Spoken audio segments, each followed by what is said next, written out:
I'm going to show you a series of clips from a debate on asylum seekers that took place in Doha, Qatar. Douglas was in a hall full of people who were against him, including this antagonistic woman who got rather combative. She is a British Lebanese journalist who obviously hates Europe and Britain. She does everything she can throughout the debate to paint him as a bigot, but he destroys all her arguments. Here's the first clip. Dehumanizing refugees, thank you very much. And with this, let me go to you, Douglas Murray, because much of your argument, Douglas, seems to be about the us versus them, the fact that, we have our own values, our own Britishness, our own virtues, and they will come to our shores with their values, their traditions. You seem to almost suggest that they come to your countries with a lesser breed of values. No, I don't think I said that at any point, and that's another time you've tried to put something in my mouth. So when you talk about the difference in values, what do you suggest? Look, first of all, I didn't say that. I said that there are challenges because we do know that there are challenges, and let's just be frank about this. I mean, for instance, I've been in the Gulf for the last week or so. I see more burqas in my home city of London than I have seen in the Gulf in recent days, certainly here in Doha. Now, I can't say I'm delighted by the sight of more and more burqas in London.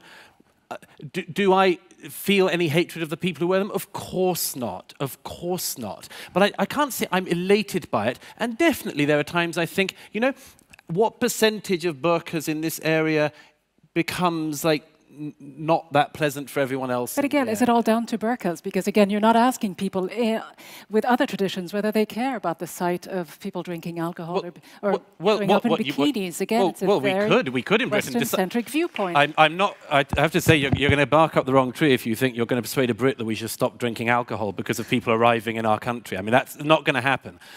These things are all a bit of give and take. But you bring your own traditions that don't quite fit with theirs. Well, they don't. Yeah, there are, as I said, and before we got all confrontational, which you did from the get-go, I said what the problem is here is that these things are all rubbing against each other. And in that situation, you have to work out what things you're willing to give up, which things you're willing to compromise on, and which ones you're not. You're not going to persuade the Brits to massively change their culture. But unbelievable. She's saying maybe it's the British people who should change their culture in their own country to fit in with the values of all the people moving there. People they didn't even want in the first place, whose customs may be very different to their own. This is about as anti-British an argument as you can make. Douglas was being very polite by saying you won't get the Brits to stop drinking in their own country so as not to offend Muslims moving there. He could have said, stop telling people how to live in their own country, their rules, just like it is in Qatar. I can only laugh at her saying that. Is it any wonder there is fierce pushback against asylum seekers coming here when there's people coming out with crazy stuff like that? The same awful woman goes after him again in this clip. She keeps putting words in his mouth and interrupting him. Douglas Murray, thank you very much. A few provocative thoughts, no doubt, that you mentioned there. A few jumped at me, such as when you said the developing world cannot move to the developed world. You seem to conveniently forget that the developed world moved to the developing world without asking permission. No, I don't. It seems to me as well that this is a particularly Western-centric viewpoint, and a misleading one at that, because you know as well as I do, and the figures show it, 85% of the world's refugees, in fact, settle in neighboring countries in the Middle East, in Africa, in Asia. They do not rush over to Europe. Sure. You'd make a big mistake if you think I hadn't heard of colonialism. You don't seem to address it in any way. I'd also suggest, by the way, that I don't know how long we're going to go on about colonialism for. I'm happy to do it as long as you like. But let me just. Don't we have to be factful, though? Don't we have to be? But also, don't think, if I may history. say so, that colonialism was just a Western thing. What was one of the largest and most significant empires in history, but the Ottoman Empire? Do we say that Turkey has to do something like the West to deal with this? That's not the issue. You brought up colonialism. You are talking about the Western view that they should stay where they belong. I'm saying that it seems to me to be much wiser that if you have a very large humanitarian crisis in, for instance, Syria, you try to make sure that people remain in the area. This isn't say all of them, but it is more likely. I absolutely agree they do. I've seen it firsthand. Look at Turkey, 3.5 million refugees. Look at Lebanon and Jordan per capita. What the I'm countries that have suggesting the most. to you in is, fact, in Lebanon, you've got 1 in every 4 person living in that country is a Syrian refugee. Absolutely. So to suggest they're not doing very much is just being misleading, being dishonest. Believe me, I'm not being misleading. And I said from the outset that I agree with the point that most refugees remain in the area. And I said that I think that that's a good idea. I'm suggesting to you that I think it's better that people, for instance, fleeing Syria, end up in the countries around Syria in order to be able to return to their country than putting them in Norway. But they will return. You are suggesting that they don't want to return. Who in their right mind, if they had the option, when did I say that? And we will hear from a refugee, if they had the option to return, of course they'd want to return. I didn't say they wouldn't. They leave everything behind. But you seem to also be oblivious to another important fact that I just want to throw at you before we go to a video clip that I want to show you. It's what about the moral responsibility, though, of Western countries that have contributed to the destabilization of the region, the meddling, the military interventions, not to mention the arms sales that continue as we speak? What about that? Do you want me to answer that? Okay, I'll answer that one frankly. Nobody denies, for instance, the disaster of Iraq. But who are the people who intervened most in Syria? Isn't just Iraq. Hang on. Let me answer it. Who intervened most in Syria? It wasn't America. It wasn't Britain. It's Iran, Russia.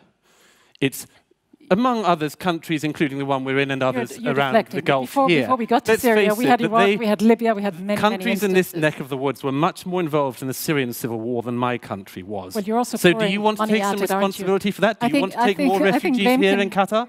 Do you want to take more in the Gulf? She says any refugee in their right mind would want to go back to their home country. Well, I guess they must all be out of their minds then.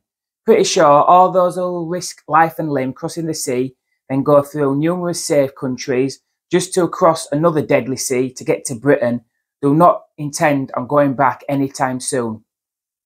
This final clip is absolutely ridiculous in all honesty, and it's brilliant to watch, and there's no comeback from her. I want to get to the other point that you make, and it's an important one, Douglas Murray. You suggest that we need to actually balance between two very important virtues, two important concepts of mercy toward the refugee and justice toward your own citizens. Let's take a quick look at this instance involving refugees. Do you send anyone for us? We are the Syrians, about 300. Sir, I give you the number of Malta authority because you are near Malta. Hello? Yes. About 100 children and 100 women and maybe 100 men. Please hurry.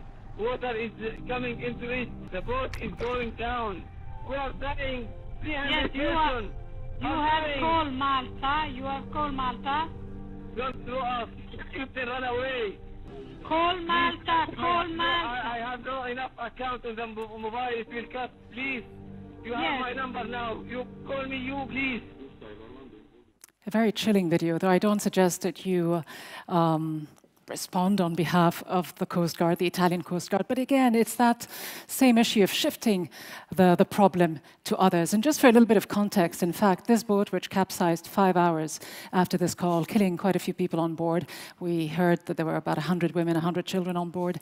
That was twice as close to an Italian island as it was to Malta. But again, this idea that, you know, we have to safeguard our values, where does mercy fit in that? Not just mercy, but the obligation, the legal obligations of states towards refugees. I'd suggest that we all make sure we don't shift responsibility.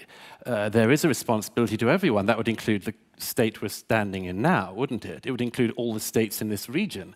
It would include the brother states. It would include the Ummah. It would include everybody. It wouldn't just be the Italians. Now, the Italians, by the way, and let me just finish this point. That's a valid issue, but let me respond to it. Because you mentioned the states of the region. It's a valid issue. But unlike the European countries, allow me to just make this point, unlike the European countries, I'll respond to 2 points. They are not parties to the 1951 Refugee Convention. So the legal obligations are, well, it's just a fact. Conveniently, isn't it? But I'll let you carry on. But this means that countries that are signatories to the Refugee Convention get more blame and more assumption that they are going to have to hold more of the burden than countries that didn't. And I'm suggesting to you that nobody should be should be able to absolve themselves from blame. But if you go to Italy now, and I don't know when you were last there, but it is not the case that this is going well in Italy, either for the migrants who are arriving or for the Italian population. Isn't it because you don't the see resources these are not people being poured into this? Let's face it, the policies are not there, the resources aren't there.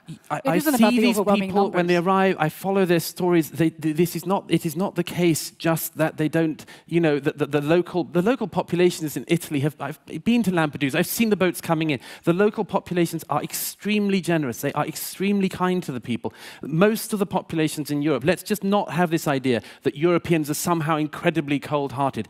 No, Countries in Europe have taken in a lot of people, and they are trying to deal with a very big problem very swiftly. Just putting the numbers in context, let me just mention this very briefly. 3 million people sought asylum in Europe between 2015 and 2016. That's a fraction of the population of Europe, which is 508 million. And Germany and Sweden took in 3% of the population in 1 year alone. So we're not talking about negligible numbers, and you shouldn't pretend that we are. Not across the board, certainly. Douglas Murray, thanks very much. Thank you. Thank you. That's a tragic call, but I love how they use that backdrop. I wasn't there, but I know for a fact the seas in the Mediterranean that boat was on at the time of that tragic call were not like those on the screen. They thought they'd just use footage of a storm on what looks like the Southern Ocean or the North Sea for added effect. It would be literally impossible for any overcrowded dinghy of asylum seekers to be on seas like that. That swell would obliterate them in a microsecond before anyone's calling anyone. Very disingenuous of them to use that backdrop. The whole place was hostile towards Douglas Murray, and they were still no match for him. Everyone else there believes the third world has a God-given right to come to Europe and Western countries and claim the land for themselves. In fact, the Western countries should just hand the land over, is what they are essentially saying. They see it as payback for colonialism. Mark Lamont-Hill, whose clips I haven't shown, was basically arguing that we need to reimagine the world and borders. In other words, Europe and the West should abolish their nations and entire identity, get rid of their borders and culture and thousands of years of history, and hand the land over to the world as a blank slate. Because rest assured, the asylum seekers flooding in won't be giving up the national identity and culture of their homelands. But he's a supporter of critical race theory, so it's exactly the argument I'd expect him to make.